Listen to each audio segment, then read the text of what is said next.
नमस्कार, कार्यक्रम जिबेटमा स्वागत छ। सरकारले 2 महिना अघि प्रतिस्थापन विधेयक मार्फत उद्योगमा गरिने लगानीको स्रोत नखुले पनि वैधता दिने व्यवस्था गर्यो। राष्ट्रिय महत्त्वका पूर्वाधार विकास आयोजना तथा उद्योगलाई सहुलियतका नाममा लगानीको स्रोत नखोजिने व्यवस्थाले सरकारी निकायले नै शङ्कास्पद मानेको 13 अर्ब जति रुपियाँभन्दा बढी रकमलाई वैधता दिने प्रक्रिया अघि बढेको देखिन्छ।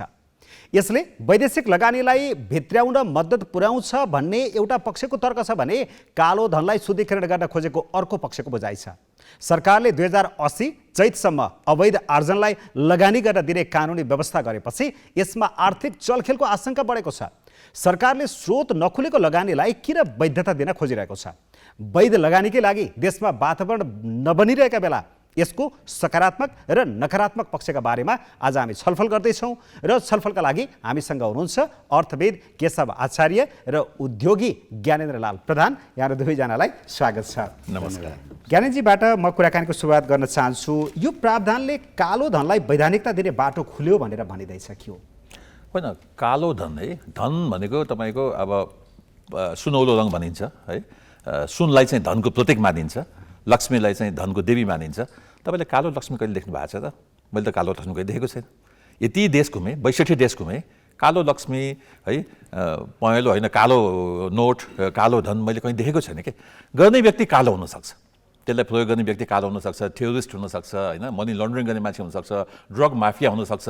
तर कालो धन भन्ने शब्दै गलत छ के। धन कहिले कालो हुँदैन, धन जहिले सुनौलो हुन्छ। यो जहिले पनि तपाईँको राम्रो कामको लागि प्रयोग गर्ने मान्छे गलत छ भने चाहिँ त्यो कालो मान्छे भयो, कालो धन होइन। होइन भने म त यसलाई कालो धन मान्न म तयार छैन। धन तपाईँको सुनौलै हुन्छ।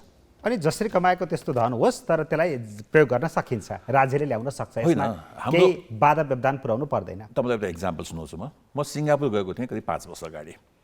एउटा साथीले चाहिँ विदेशबाट पैसा $100 मिलियन ल्याएर चाहिँ लगानी गर्न खोजेको थिएँ सिङ्गापुरमा। अनि मलाई घुमाउँदै थियो, मलाई आधी घन्टा दिन म $100 मिलियन चाहिँ यहाँ ल्याउँछु, ट्रान्सफर गर्छु मेरो ब्याङ्कबाट भन्यो। म अचम्म माने, $100 मिलियन त आधी घन्टा मागाएछस्, के देश हो यो, जाउँ न भनेर म पनि सँगसँगै गएँ। 18 मिनटमा त्यो $100 मिलियन उसको विदेशको ब्याङ्कबाट सिङ्गापुरको ब्याङ्कमा ट्रान्सफर भयो। उसले एउटा फर्म भर्यो, त्यहाँ 5वटा क्वेसन गरेका थिए।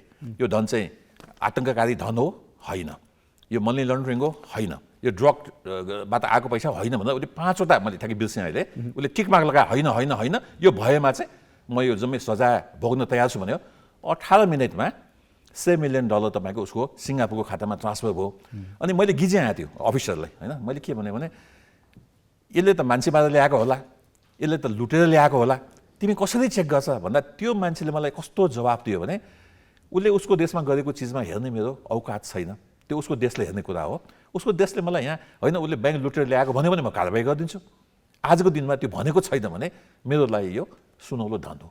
हेर्नुहोस् त, सिङ्गापुर जस्तो तपाईँको ट्रान्सप्यारेन्ट आर्थिक व्यवस्था यति राम्रो भएको देशमा यसरी तपाईँको धनलाई स्वागत गरिन्छ भने हाम्रो जस्तो देश जहाँ तपाईँको धन यति सर्टेज छ, लिक्विडिटी क्रन्च किन भइरहेछ? लिक्विडिटी क्रन्च किन भएको छ भने बोडामा पैसा सायद घरमा बस्न थाल्यो होला है, स्रोत देखाउन मान्छेले सकेनन् होला है, बा गलत बाटो होइन। अब 1 लाखमा किनेको जग्गालाई तपाईँको 20 करोडमा बिक्री गरेर तपाईँको त्यसलाई चाहिँ परिवर्तन गर्न मतलब छोटो बाटो लिने कोसिस गरे होला। यी सबै चिजले गर्दा के छ भने हामी एक स्टेप थपेका छौँ यो कालो धनको नाउँमा। धन सबै सुनौलो हुन्छ, मान्छेलाई कारबाही गर्ने हो, जस्तै यसलाई कालो रूपमा प्रयोग गरेको छ।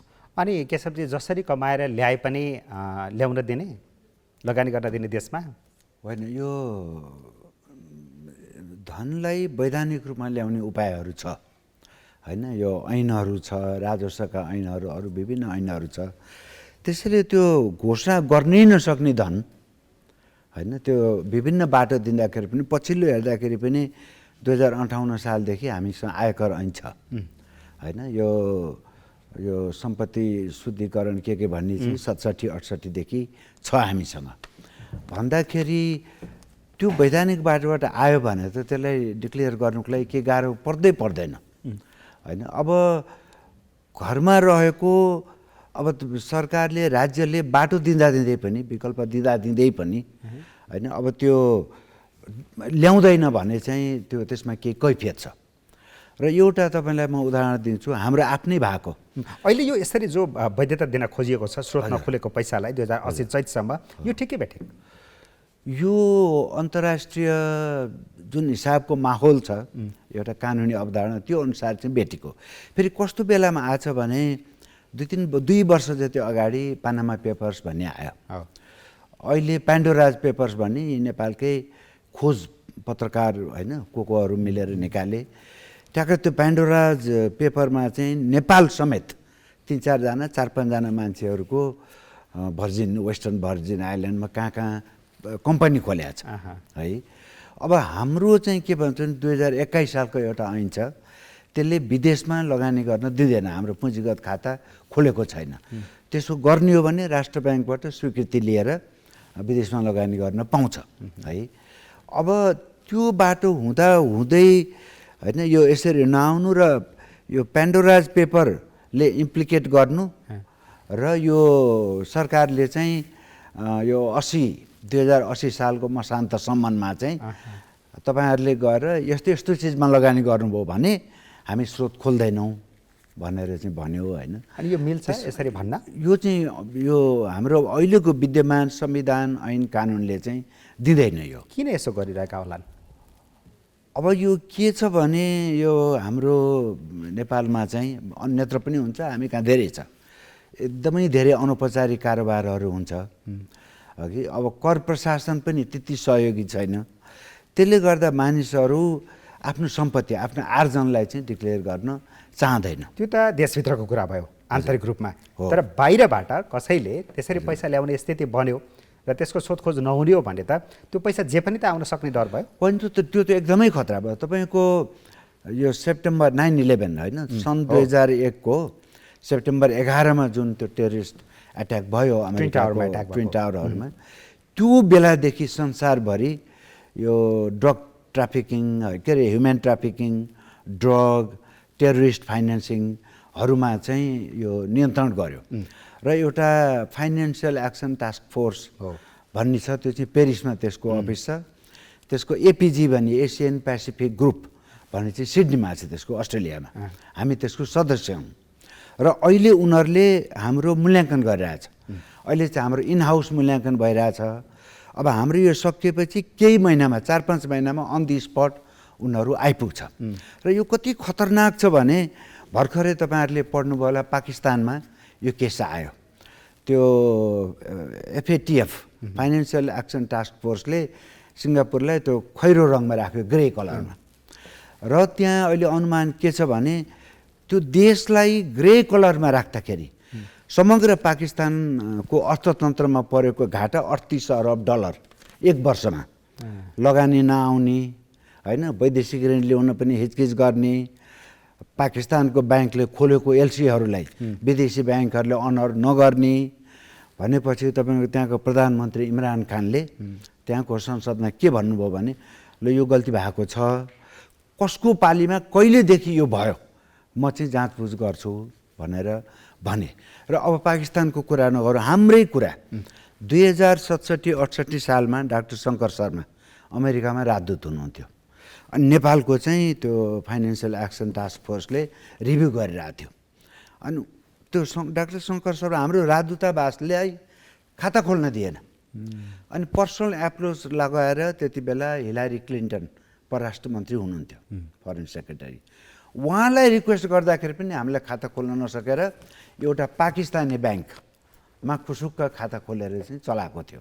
हामी आफैले बिहोरेको यो। अनि किन यति जान्दै पनि सरकारले किन यसो गरिरहेको छ फेरि? अब यो सरकारको चाहिँ के हुन्छ भने यो VDIS भन्ने यो डाक्टर रामशरण महतले 2 चोटि जति गर्नुभयो, एकचोटि यो बाबुराम भट्टराई होइन उहाँको पालीमा पनि भयो। अब सरकारलाई चाहिँ कतैबाट स्रोत आएर लगानी भइदियो भने राम्रै होला नि भन्ने पनि भयो है। तर यसको हाम्रो जस्तो मुलुक होइन, सरकारले यति मात्रै सोच्न मिल्छ त, अथवा यति मात्रै सोच्यो होला त लगानी आउँछ भने आओस् न त, लगानी रकमको कम छ अनि केही विकास होला भन्न मात्रै सोचे होला। मैले अघि नै तपाईँलाई सङ्केत के गरेँ भने पानामाज पेपर आउनु होइन, त्यो भनेपछि केही मान्छेहरूको पैसा बाहिर थन्किरहेको छ, त्यो पैसालाई ल्याउनका लागि सहजीकरण गरिदियो सरकारले। राजनीतिक दलका नेताहरूको मिलेमतो भयो।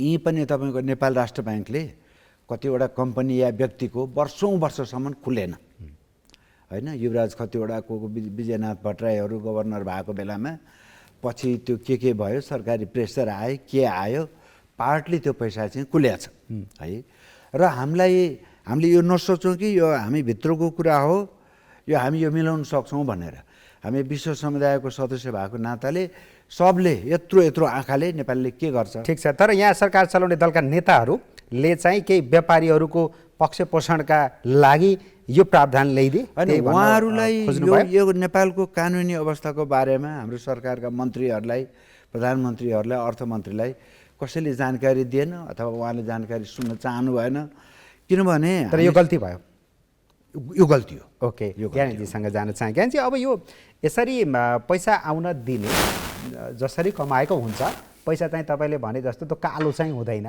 पैसाको प्रयोग गरौँ तर बरु त्यसरी कमाउनेलाई कारवाही गरौँ भनिरहँदाखेरि यसले हाम्रो समाजमा गलत संस्कृतिको विकास पनि त गर्ने भयो भ्रष्टाचार बढ्ने भयो कालोबजारी बढ्ने भयो तस्करी बढ्ने भयो कमाउने नै त रहेछ कमाऊ त्यसपछि लगानी गरौँ होइन एउटा भनाइ नै छ नि 10 करोड कमाउन गाह्रो छ 10 करोड पछि 100 करोड कमाउन चाहिँ सजिलो हुन्छ अरे कि मान्छेलाई किन्न सजिलो हुन्छ अरे अनि यसरी त समाज पनि त विकृत हुने भयो निमेशजी यस्तो हो कि यसलाई दुई पार्टमा लैजाउँ पहिलो पार्ट हामी आन्तरिकमा छौँ आन्तरिक हाम्रो पुँजी बजार भनौँ न जति पैसा छ त्यसमा छौँ है अहिले के छ तपाईँको भने रेमिटेन्सबाट कति पैसा आउँछ 8.5 बिलियन डलर त्यो सरकारको पैसा होइन सबै तपाईँको ग्रामीण जनताको पैसा हो त्यो ट्याक्सको नेटमा छैन हाम्रो इकोनोमी कति छ मतलब 40 बिलियन डलर सहिलोको लागि कति पर्सेन्ट तपाईँको ट्याक्सको नेटमा छ है मेरो बाजेले कृषिमा कमाएको कहिले ट्याक्स तिर्यो सिस्टमै थिएन मेरो बाले व्यापार गर्दाखेरि तपाईँको कुनै ट्याक्सको सिस्टमै थिएन त्यसलाई तपाईँले अब कालो धन कसरी भन्ने उसको स्रोत छैन भन्दैमा कालो धन भन्नु पाइन्छ त्यही भएर हामी च्याम्बर एफएनसिसिआईले के भनेका छौँ भने एकचोटि हामीलाई डिक्लेयर गर्न दिनुहोस् हाम्रो बाउ बाजेले कमाएको पैसाहरू हामीले चाहिँ कालो धन होइन मेहनत गरेर कमाएको हो त्यो बेला ट्याक्सको नेट थिएन अब ट्याक्सको नेट नभएपछि तपाईँसँग रेकर्ड गर्न सकिएन हामीले एकचोटि रेकर्ड गर्न दिनुहोस् भने हामी मागेका छौँ त्यस कारण आन्तरिक जुन पैसा तपाईँको छ अहिले किन लिक्विडिटी क्रन्च भइरहेछ सिधै कुरा के भने पैसालाई बजारमा खेल्न दिनुपर्छ तब यो ग्रो हुन्छ जिडिपीमा यसले योगदान गर्छ है भनेको ज्ञानीजी मलाई एउटा योबाट जान्न मन लाग्यो त्यसो भए हामीसँग अथवा धेरै उद्योगी व्यापारी या पैसा धेरै भएको मान्छेहरूसँग पैसा चाहिँ छ टर्न त्यो ब्याङ्किङ च्यानल या सरकारी च्यानलहरूमा लगेर राख्न सकिरहेको छैन यो कालो धन हो भनिन्छ भनेर स्रोत खुलेन भन्ने कारणले गर्दा त्यो डरले गर्दा चाहिँ मान्छेले पैसा घरमै राखेको छ या अरू अनौपचारिक क्षेत्रमा लगानी गरेको छ जो मान्छे आर्थिक कारोबारमा छ उसलाई पैसा एडजस्ट गर्न केही गाह्रो छैन यति ठुलो उसको कारोबार छ कि त्यो त्यस्तो केही पैसा होला अलिकति ट्याक्समा बचाएको पैसा केही व्यापारीको छैन पनि म भन्दिनँ सबै व्यापारी दुधले धोएको छैन है तर त्यो कति होला उसँग हजारवटा बाटो छ त्यो त्यसलाई ट्याक्सेसन सिस्टममा ल्याउनको लागि कस्तो पैसा इकोनोमीमा आउन सकेन भने जुन तपाईँको हायर मिडल क्लास जुन तपाईँको न्युली ग्रोथ भएको छ भनौँ कसैको जग्गा थियो है इतहरीमा है त्यो 5 बिघा जग्गा थियो अब बाउले किनेको थियो तपाईँको 500 रुपियाँमा कुनै बेला बाजेले किनेको थियो अहिले उसले बिक्री गर्दा के गर्यो अलिकति लो प्राइसमा उसले ट्याक्स बचाउनलाई बिक्री गर्यो है त्यो कालो धन होइन त्यसले ग्रे इकोनोमी हो क्या त्यसलाई सिङ्गापुरले यसलाई के भन्छ ग्रे इकोनोमी भन्छ होइन अनि सरले अब सर धेरै आदरणीय व्यक्ति हुनुहुन्छ मेरो अगाडि 21 सालको कानुनको कुरा निकाल्नुभयो क्या अब कि हामी 21 सालको कानुन लिएर 21 सालको नीति नियम लिएर चाहिँ अगाडि बढ्ने हामी ग्लोबल भिलेजमा पुगिसक्यौँ होइन कुनै पनि देशमा जानुहोस् कस्ता देश छन् तपाईँको हेर्नुहोस् त जुन देशमा स्रोतको खोजी छोड्नुहोस् जहाँबाट जे पैसा ल्याए पनि तपाईँको स्वीकार गरिन्छ स्विजरल्यान्डकै विगतको इक्जाम्पल हेरौँ कस्तो धनले स्विजरल्यान्ड बन्यो साँच्चै भन्यो भए है सबै लुकाएका धन स्विजरल्यान्ड यहाँ पनि पैसा चाहिँ बाहिरबाट जसरी आउँछ आउन दिनु होइन पैसालाई आउन दिनुपर्छ यदि त्यो गलत कसैले ब्याङ्क लुटेर ल्याएको छ भने त्यो पत्ता लाग्छ भने त्यसलाई कारबाही गरौँ न त्यो सङ्ख्यामा तपाईँको पैसामाथि नै सङ्ख्या गर्न थाल्यो भने त लक्ष्मी नै आउँदैन बाबा देशभित्र त जुन अहिलेको अवस्था छ अब दोस्रो कुरा आयो तपाईँले तर त्यस्तो थियो भने त यो प्रावधान त पहिलेदेखि पनि त थियो नि यसरी चेक गर्न सकिन्थ्यो क्रस चेक गर्न सकिन्थ्यो गडबडी छ भने रोक्न सकिन्थ्यो कारबाही गर्न सकिन्थ्यो तर 2080 सम्म चैत मसान्तसम्म भनेर यो समय छुट्याउनु भनेको त धेरै सहजीकरण गरिदिएको बाटो भयो नि त मैले आन्तरिक कुरा गरेँ अब एक्सटर्नलमा जाउँ एक्सटर्नलमा तपाईँको आज पनि हाम्रा केही उद्योगीहरू सयौँ होटल खोलेर बसेका छन् लिगलाइज छैन कानुनले त दिँदैन नि तर एनआरएन भएर खोल्न पाइन्छ होइन जब कानुनले दिएको छ है कानुन त हामीले बनाएको चिज हो कानुन गलत छ भने कानुनले देशको अर्थतन्त्रको विकासमा बाधक बनेको छ भने यो कानुन यस्तो छ नगरौँ भन्ने होइन होइन त्यो कानुनलाई परिवर्तन गरौँ कि 21 सालको कानुन लिएर आजको देश चलाउन सकिन्न। अब तपाईँ एउटा कुरा भन्नुहोस् त, जति पनि नेपालीको यो अर्थतन्त्र छ त्यसमा अहिले जति पैसा निस्किए फलाना व्यक्तिको यो ब्याङ्कमा यति पैसा कति पर्सेन्ट छ हेर्नुहोस् त, not even 1%, not even 0.5%, not even 0.2%। त्यसको लागि के सम्पूर्ण अर्थतन्त्रलाई तपाईँको जगतमा राख्ने हामीले यो गलत हो हेर्नुहोस्। त्यस कारण चाहिँ गलत तरिकाले बाहिर कमाएको पैसा या ट्याक्स हेभन कन्ट्रीहरूमा राखेर ल्याएको पैसा वा यहीँबाट पठाएर फेरि फिर्ता गराउन खोजिएको पैसा त्यसरी भित्र आउन दिनु हुँदैन, केही मान्छेहरूलाई पोस्नका लागि यो व्यवस्था गरियो भनेर केशवजी भन्दै हुनुहुन्छ। होइन, यसमा लुप जस्तै केही पात्रहरूको त नाम नै आउँछ। अजय सुमार्गीजीहरूको 4 अर्ब रुपियाँ चाहिँ राष्ट्र ब्याङ्कमा जम्मा भइरहेको छ। अहिले उहाँको सम्पर्कमा भएका मान्छेहरूको सरकार छ, त्यस कारणले गर्दा के यस्ता मान्छेहरूको पैसा ल्याउन पनि यो गर्यो भन्ने मेरो भनाइ चाहिँ के हो भने यदि त्यो हो भने ऐन संशोधन गर्नेतिर लागौँ, संविधान संशोधन गर्नेतिर लागौँ होइन, अनौपचारिक अर्थतन्त्रलाई होइन हामीले मान्यता दिउँ भने अहिलेको ऐन कानुन हामीले मानिसकेपछि त्यो फ्रेमवर्कबाट बाहिरबाट पैसा आउन दिनु हुँदैन। र यसको एउटा ठुलो प्रभाव के पर्छ भने अहिले मलाई ठ्याक्कै तथ्याङ्क थाहा भएन, लाखौँजना ट्याक्सको नेटमा छन् होइन, मूल्य अभिवृद्धि कर आयकर सबै गरेर। अब जसले नियमित रूपमा आय आर्जन गरेर सरकारलाई कर बुझाइरहेछन्, तपाईँले यो यसलाई आउन दिनुभयो भने जसले अहिलेको व्यवस्था मानिरहेछन् उनीहरूलाई इन्सेन्टिभ के होइन। यसमा हामी अर्थशास्त्रमा एउटा थ्योरी नै छ, मोरल हाजार्ड भन्छौँ होइन। एउटा कसैलाई तपाईँले इमोरल काम गर्न दिनुभयो भने त्यसले सबै सिस्टमलाई करप्ट गर्छ। मैले अघि भने त विद्यार्थीले किन पढ्ने, किसानले किन किसानी गर्ने, जसरी कमाए पनि त भयो भन्ने होला नि त। तपाईँलाई म एउटा सक्सेस स्टोरी बताउँछु। जलस्रोतमा तपाईँको अब ठुलो उचाइ छ। सुरुमा ब्याङ्किङ खोल्दाखेरि तपाईँको ब्याङ्कको पैसा कहाँबाट आयो स्रोत खोज्ने चलन थिएन, अहिले बल्ल चलन आयो नि होइन। यदि त्यो चलन आएको भए आज यति ब्याङ्किङ सेक्टरमा 50 खर्बको डिपोजिट हुँदैन थियो है, ब्याङ्किङ सेक्टर फेल खान्थ्यो हेर्नुहोस् है। जलस्रोतमा हामी आफैले लबिङ गऱ्यौँ। के लबिङ गऱ्यौँ भने कुनै ग्रे इकोनोमीमा छ वा कसैले बदमासी गरेर पैसा ल्याएर राखेको छ भने त्यो ब्याङ्किङ सेक्टरमा आएछ, तपाईँको इक्विटीमा आएपछि जहिले पनि उसलाई कारबाही गर्न सकिन्छ। यदि उसले बदमासी गरेको छ भने त्यो धन आउनु दिएको मतलब उसले लुटेर ल्याएको धन चाहिँ शुद्ध भएको होइन नि सर, त्यो धन आउनु मात्रै दिएको हो। तर हामीले ट्याक्सको नेटमा राखेपछि, आफ्नो सिस्टममा राखेपछि राज्यले त्यसको स्रोतको खोजी गर्दाखेरि होइन उसले त ब्याङ्क लुटेर चाहिँ ल्याएको रहेछ भन्यो भने त उसलाई कारबाही गर्ने केले छेकेको छ, कानुनले छेकेको छैन। जलस्रोतमा अहिले जलस्रोतमा इक्विटीको विकास कसरी भयो? जलस्रोतमा 2080 सालसम्म स्रोतको खोजी नगरिने भनेर भनियो है। त्यसले के सहिलो भयो भने तपाईँको आम मान्छे है जसको 1 करोडको क्यापेसिटी छ 50 लाख जलस्रोतमा लाग्न आए, यदि उसँग स्रोत खोजियो भने बिचमा 5 लाखको ट्याक्स तिरेको ऊ छैन। ट्याक्सको नेटमा कतिजना मान्छे छ नेपाली भन्नुहोस् त? छँदै छैन ट्याक्सको नेटमा। आम नेपालीहरू ट्याक्सको नेटमा छँदै छैन। होइन, यहाँ एउटा प्रश्न के आयो भने ज्ञानजी, यो स्रोत नै नखोजेर विदेशबाट पैसा आउन दिने हो भने त यो पैसा कस्तो हो के हो भन्ने पनि त होइन भएर नि त। जब डिक्लेयर हुन्छ त्यो स्रोतमा चाहिँ कमी कमजोरी छ, लुटेर ल्याएको छ, ड्रग माफियाको पैसा हो, कारबाही गर्नुहोस् न व्यक्तिलाई। मैले नगर्नु भनेको छैन नि, सबै अशुद्ध पैसालाई चाहिँ शुद्ध गरौँ मैले भनेको छैन। अशुद्ध मान्छेलाई कारबाही गरौँ, तर एउटा अशुद्ध मान्छेको सङ्ख्यामा। तर यहाँ त स्रोत नै नखोजिने भनियो त होइन। स्रोत सुन्न, तपाईँका आएपछि त्यो पैसा त जहिले पनि तपाईँको हातमा छ, कहाँबाट आएको के हो भनेर सोध्नको लागि त। तर त्यो चाहना त देखिएन नि सरकारको। अहिले हामीले स्रोत खोज्दैनौँ भनेपछि नै पैसा आउने हो। तर त्यो पैसाको स्रोत पैसा आयो पछि खोज्छौँ भन्यो भने त कसले ल्याउने भयो? निमेशजी पैसा आयो है, पैसा आयो ल। त्यसपछि जुन देशबाट पैसा ल्याएको हो त्यो देशले नेपाललाई चाहिँ के रिक्वेस्ट गर्यो भने फलानाले यो ल्याएको पैसा चाहिँ इलिगल पैसा हो, ड्रगको पैसा भन्यो भने कारबाही गर्न कसले छेकेको छ? ट्याक्स हेभन कन्ट्रीहरूबाट आउने पैसाको त कहाँ त्यस्तो विषय हुन्छ र? तपाईँको यो गीत गाउने हुनुहुन्छ नि एउटा फेमस क्या आनी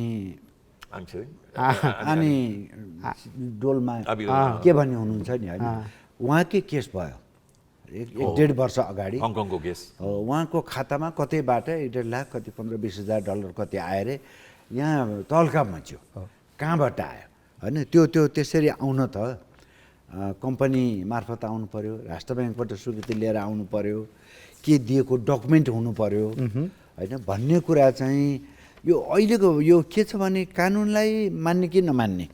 त्यसैले हामी पहिले स्रोत नखुलेको पैसा आउन दिने हो कि त्यो आउनको लागि पहिले हामीले कानुन बनाउने हो। र भनौँ न अब VDIS जुन भोलन्टरी डिस्क्लोजर अफ इन्कम स्किम 3 चोटि ल्यायो मेरो आफ्नै नलेजमा होइन, त्यसमा किन डिक्लेयर नगरे त? यो बाटोबाट गएको भए नि त हुन्थ्यो नि ज्ञानजी। होइन, तपाईँलाई- कानुन संशोधन गरेर संविधान संशोधन गर्नुपर्ने छ भने प्रावधानहरू संशोधन गरेर तपाईँलाई म आङसिदिङकै केसमा जान चाहन्छु।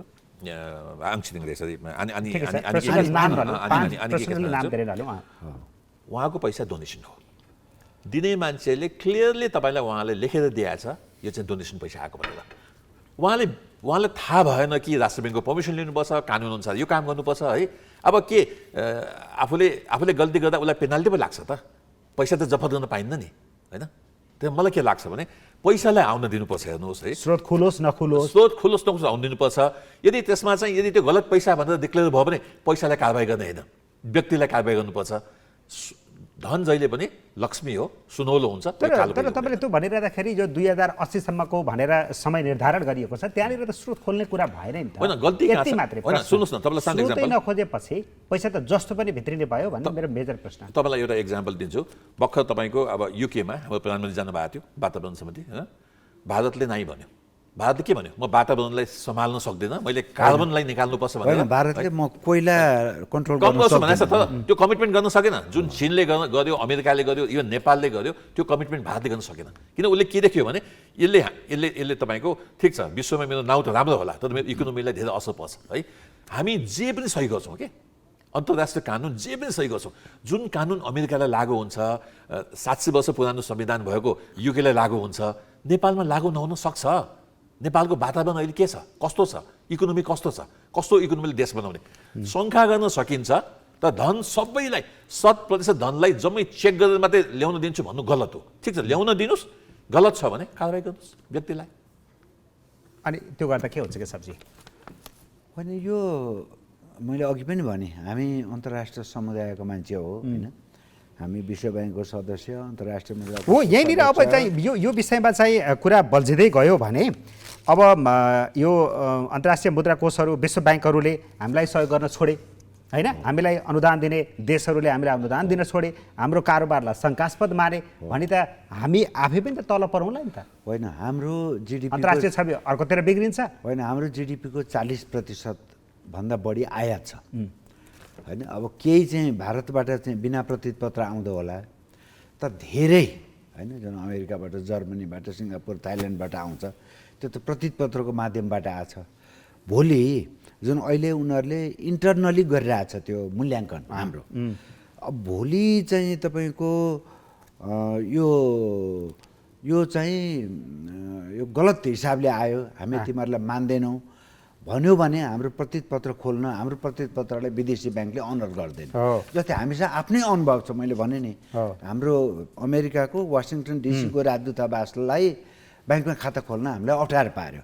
त्यो भयो भने होइन, हाम्रो सम्पूर्ण अन्तर्राष्ट्रिय कारोबार, इभन रेमिट्यान्सै पनि होइन, म तिमीहरूको देशमा चाहिँ रेमिट्यान्स पठाउन दिन्न, तिमीहरू चाहिँ एफएटिएफले ग्रे एरियामा राखेछ भनिदियो भने हामीलाई त्यहाँ पनि असर गर्छ, होइन? त्यसैले यसरी अन्तर्राष्ट्रिय स्तरबाट पनि एक्लिन पर्ने, अन्तर्राष्ट्रिय छवि पनि बिग्रने, अनि अब यसै पनि पैसा नभएको देशमा पर्छौँ, लगानी योग्य वातावरण भएन भन्ने कुरा त अर्को छ, पैसा नै भएन भन्ने एउटा कुरा छ। अनि हामी यो छवि बिगारेर हामीले गर्न खोजेको के होला? हाम्रो जस्तो मेरो यहाँनिर हाम्रो अर्थव्यवस्था कसरी चलाएछ? मेरो अर्को प्रश्न चाहिँ लगानीको वातावरण छैन भनेर तपाईँ उद्योगीहरूले भन्नुहुन्छ देशभित्र चाहिँ पैसा हुँदाहुँदै पनि लगानी गर्न पाइएन, वातावरण भएन भनिरहनु भएको छ। बरु यो वातावरणलाई सपारौँ न, यो वातावरण बनाऊ न, बाहिरबाट यसरी अवैध धन ल्याउनु भन्दा त। दुई थरीका देश छन् के, एक थरी देश कस्तो पनि हामी जस्तो है, जहाँ तपाईँको आन्तरिक अर्थतन्त्र is much bigger than the external अर्थतन्त्र जुन हामी कहाँ इफेक्ट गर्छ। कति नै पैसा एफडिआई आएछ हामी कहाँ है, कति नै तपाईँको तपाईँले भने जस्तो सोकल कालो धन चाहिँ देशभित्रको छ, यति सानो छ। त्यो सानोको न्युमा हामी आफ्नो भएको अर्थतन्त्रलाई पनि यस्तो क्याप्चर गरेर राखेका छौँ, हामी बाहिर काम गर्न दिँदैनौँ। त्यसले जति भए पनि कालो धन त कालो धन नै हो नि, आएपछि हाम्रो इमेज त बिग्रियो नि, इमेज त ड्यामेज भयो नि त। कारबाही गरौँ न बाबा, कारबाही गरौँ न, जसले ल्याएछ कालो धन उसले कारबाही गरौँ, व्यक्तिले कारबाही गरौँ। होइन, हामीले एउटा काम गरौँ नि त, हामीसँग एउटा विकल्प के हुनसक्छ भने हामीले एफएटिएफमा गएर हाम्रो केस बन्नु पर्यो, फाइनेन्सियल एक्सन टास्क फोर्समा। हाम्रो चाहिँ अर्थतन्त्र एकदम अनौपचारिक खालको छ, होइन? त्यसैले हामी सम्पूर्ण रूपमा तपाईँहरूका शर्तहरू हामी पालना गर्न सक्दैनौँ, कम्प्लाई गर्न सक्दैनौँ। हामी चाहिँ यो 5 वर्ष, 8 वर्ष, 10 वर्षभित्र यो कम्प्लाई गरौँला भनेर एक हिसाबको हामी अन्डरस्ट्यान्डिङ गरौँ, अथवा विश्व ब्याङ्कसँग गरौँ, अन्तर्राष्ट्रिय मुद्रा कोषसँग गरौँ, एसियाली विकास ब्याङ्कसँग गरौँ, होइन। त्यो यदि उनीहरूलाई त्यो मान्य भयो भने तपाईँ हामी ग्रे एरियामा पर्दैनौँ, जसरी पाकिस्तान पर्यो, होइन। अब ग्रेबाट ब्ल्याक गयो भने त सत्यानाशै भइहाल्यो, सकिहाल्यो, होइन। तपाईँ भिसा सिसा पासपोर्ट सबै रोकिदिन्छ उनीहरूले, होइन, जानै दिँदैन। जस्तै अब भनौँ न त यो केसले होइन, जस्तै इरानलाई गरिरहेछ, अहिले त बेलारुस भन्नेलाई गरिरहेछ, त्यसरी ठप्प पारिदियो भने त भनेको केही समय चाहिँ आग्रह गरौँ।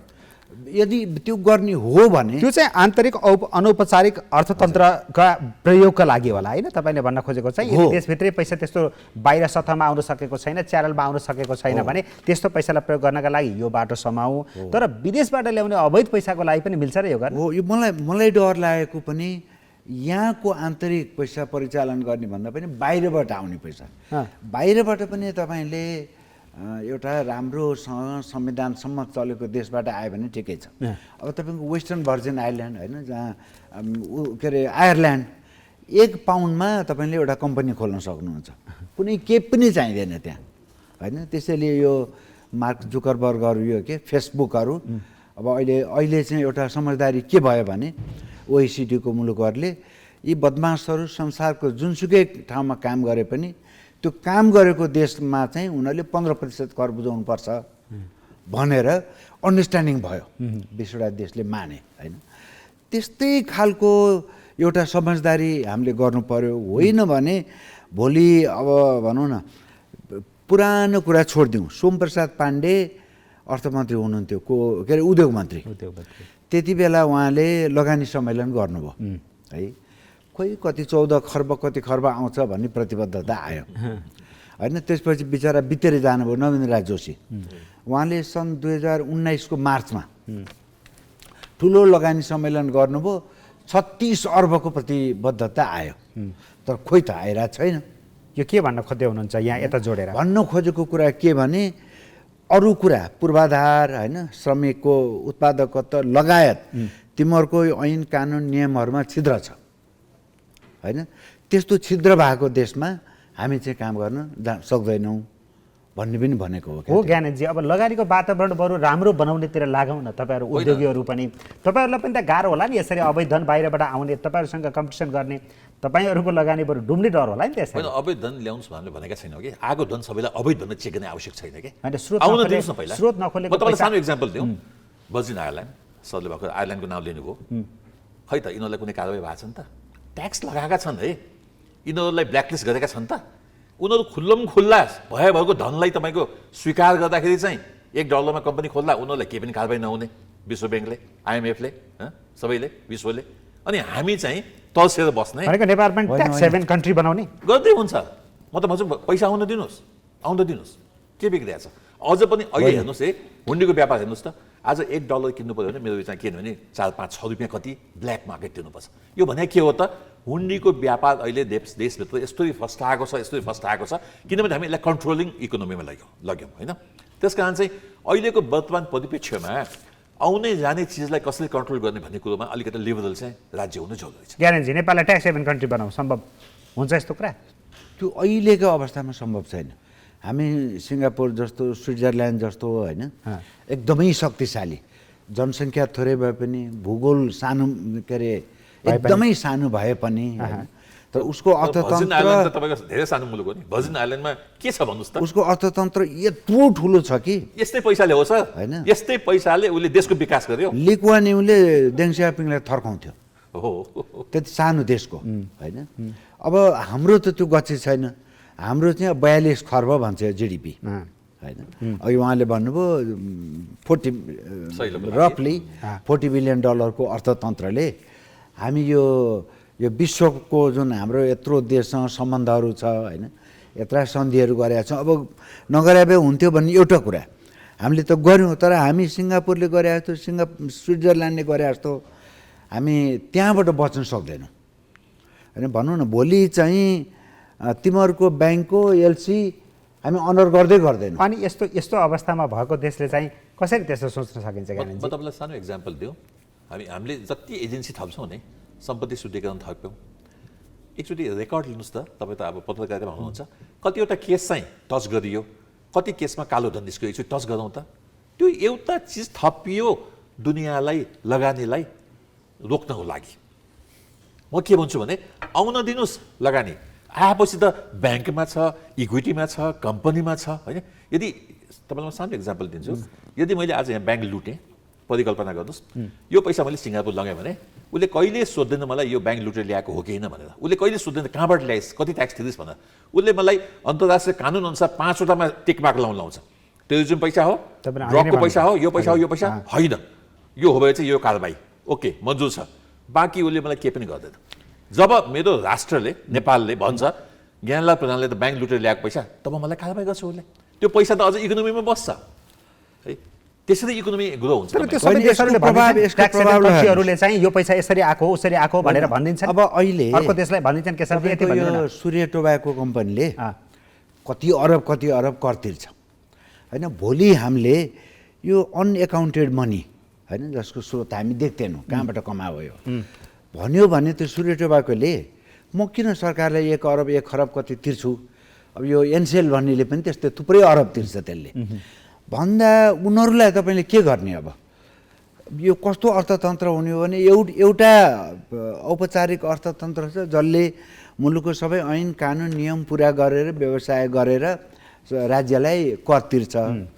अब एउटा अर्को तन्त्र छ तपाईँले विदेशबाट थाहै नपाइकन होइन कुनै स्रोतै नभएको पैसा चाहिँ कुरुक लिएर आउँछ। त्यो त विदेशले हेर्नुहोस् न बाबा, किन हामीले हेर्ने? अब त्यो देशले हेर्नुहोस् न होइन, त्यो पनि तपाईँको कोरियाबाट जापानबाट होइन बेलायतबाट जहाँबाट आउँछ आउने हो भने त्यो देशले हेरोस् न, उसले भनोस् न यहाँ कारबाही गर्ने सकिहाल्छ। विश्वको जिम्मा हामीले लिन सक्दैनौँ निमेषै, विश्वको जिम्मा हामीले लिन सक्दैनौँ, हाम्रो देशको जिम्मा लिने हो। यसमा के हुन्छ यहाँ? यो के छ भने हामी आइसोलेटेड भएर हामी एक्लो विश्व समुदायमा एक्लो भएर हामी टिक्न सक्दैनौँ होइन। होइन ज्ञानीजीले भन्नुभयो नि जसले पैसा यहाँ लिएर आउँछ त्यो पैसा चाहिँ यदि अवैध रहेछ, गलत रहेछ, स्रोत नखोलेको पैसा रहेछ भने त्यो देशले यहाँ भनिदिन्छ यहाँ कारबाही गर्ने भइहाल्यो त, पैसा आएर चलाइहालौँ, तर त्यो गडबडी गर्ने मान्छेलाई कारबाहीमा हालिदिउँ। तर तपाईँलाई अहिलेको हाम्रो कानुनले नि त्यो गर्न दिँदैन नि। हाम्रो कानुनले त तपाईँको आम्दानी हामी सीमामा छौँ, हामी त्यो सीमामा बाँधिएका छौँ, त्यसमा बाँधिएको छौँ। अर्को संविधानले भनेको छ होइन। जस्तो तपाईँ या म या कसैले या यस्तोमा पनि शङ्का गरिन्छ यहाँ चाहिँ पैसा लुट्यो या बडो अवैध तरिकाले इलिगल तरिकाले यहाँ कमायो पैसा, यहाँ सो गर्न सकेन, उसले कुनै न कुनै च्यानलबाट पैसा त्यो बाहिर पठायो, ट्याक्स हेभन कन्ट्री लगायत कुनै तपाईँहरूलाई बढी थाहा छ होइन, त्यहाँ पठायो र यस्तै मौका छोपेर यस्तै दलका नेताहरूलाई कन्भिन्स गरेर सरकारलाई कन्भिन्स गरेर त्यो पैसा यहाँ लिएर आयो भने त उसलाई त राम्रै फाइदा हुने भयो नि त। यस्तो प्रवृत्तिले त समाज पनि विकृत हुने भयो नि त। पैसा इमानले किन कमाउने? तपाईँलाई एउटा इक्जाम्पल दिउँ है, देशमा घुस त छ, ठुलै पैसा तपाईँको अरबौँ पैसा तपाईँको घुसमा चाहिँ राजनीतिमा जान्छ, ब्युरोक्रेसीमा जान्छ है। हामीले यी सबै चिजहरू निकायहरू ल्याएर के कन्ट्रोल भयो त? के कन्ट्रोल भयो त? खालि के भयो त? जुन पैसा उसले घुस खान्थ्यो होला, हो घुस खानु गलत हो, मैले सपोर्ट गर्न खोजेको होइन, त्यो पैसा ब्याक टु इकोनोमी आउँथ्यो कि त्यो व्यक्ति गलत हो, बाबा गर्ने व्यक्ति, पैसा गलत होइन, पैसालाई आउनु दिनुहोस् न ब्याक टु इकोनोमी होइन। यहाँ त कस्तो भइदियो भने त्यो पैसालाई लुकाएर तपाईँ एकचोटि हेर्नुहोस् त क्यास पर क्यापिटा हेर्नुहोस् नेपालको क्यास पर क्यापिटा 10 वर्ष अगाडि मात्रै 5-7 हजारमा थिए, अहिले तपाईँको मलाई लाग्छ सायद 28-30 हजार पुगिसकेको छ। प्रत्येक नेपालीको खल्तीमा अहिले 30 हजार छ है। किन भन्दाखेरि तपाईँको त्यो उसलाई चाहिँ स्रोतको सबै म्यानेज गर्न असाध्यै गाह्रो भएको है। ठुलो बिजनेस हाउसलाई केही नै फरक पर्दैन, जसको करोडौँको टर्नओभर छ, अरबौँको चाहिँ लेनदेन छ, ब्याङ्कसँग पैसा ल्याएको छ, उसलाई तपाईँले सङ्ख्या नगर्नुहोस्। उसलाई यस्तो पैसाहरू यदि कतै बचेको पैसा छ भने 2-4-5% पैसा एडजस्ट गर्ने केही पनि समस्या छैन।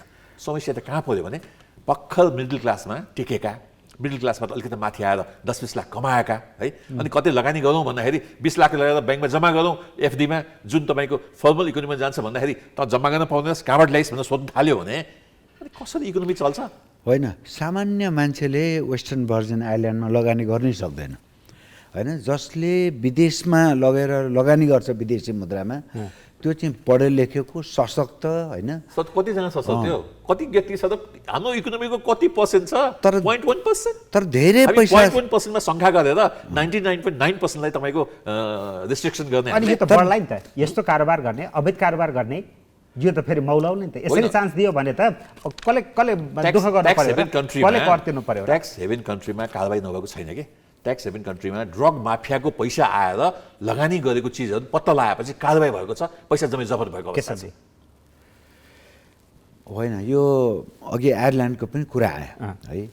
अब जब यो अहिले जुन मैले भने यो ग्लोबल कर्पोरेट ट्याक्स 15% तिर्ने भनेपछि आयरल्यान्डहरू थर्कमान भएको छ।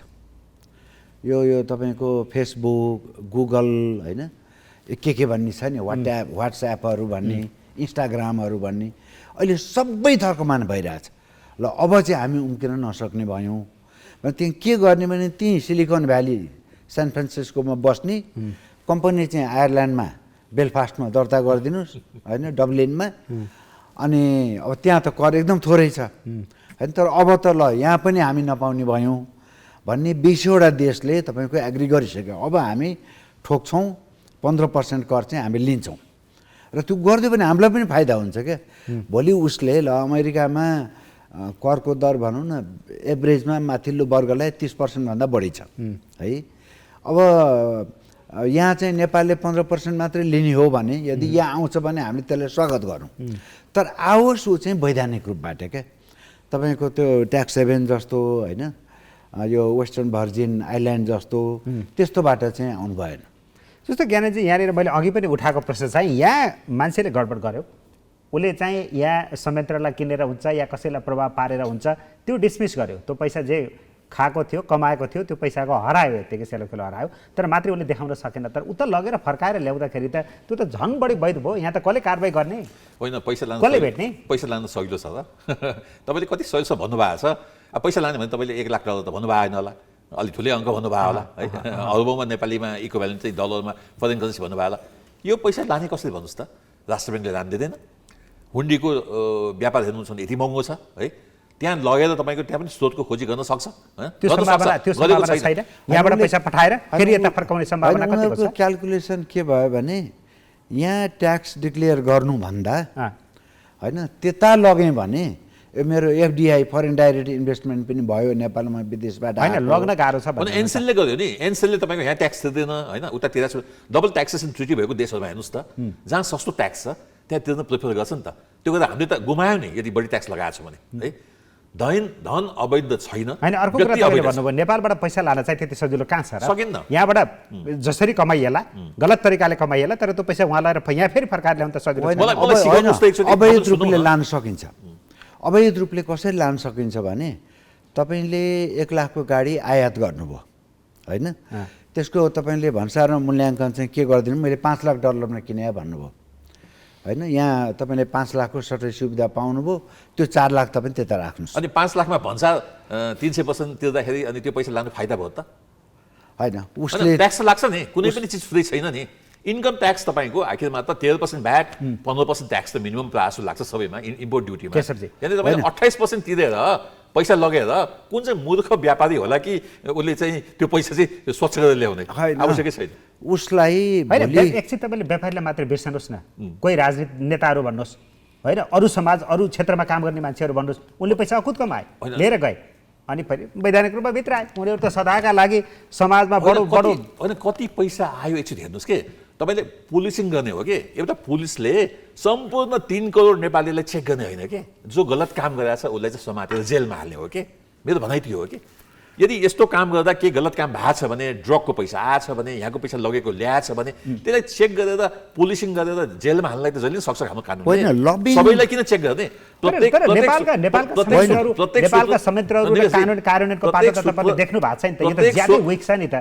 यसैमा पैसालाई शङ्का गरेर, प्रत्येक पैसाले शङ्का गरेर सुनौलो चम्किरहेछ त यो कालो हो। होइन, मैले भनेको हाम्रो कानुन कार्यान्वयनको स्थिति एकदमै कमजोर छ नि त, हाम्रो संयन्त्रहरू ज्यादै कमजोर छन्। हामी यसो गरौँ न, हामी लबिङ चाहिँ बाहिरबाट पैसा जसको त्यो यही ठ्याक्कै टु द पोइन्टमा जाउँ, जुन वैधता पैसा ल्याउन खोज्दैछ हो त्यो पैसा अहिलेको कानुनको उसमा परिधिमा रहेर आउन दिनुभन्दा लबिङ के गर्नु पर्यो भने, यदि त्यसो हो भने लबिङ के गर्नु पर्यो भने यो ऐनहरू हामी जुन अलि अप्ठ्यारो छ होइन, विदेशी मुद्रा विदेश जानलाई पनि गाह्रो, विदेशबाट ल्याउनलाई पनि गाह्रो कि त त्यो भने ऐनमा फेरौँ हामी त्यो।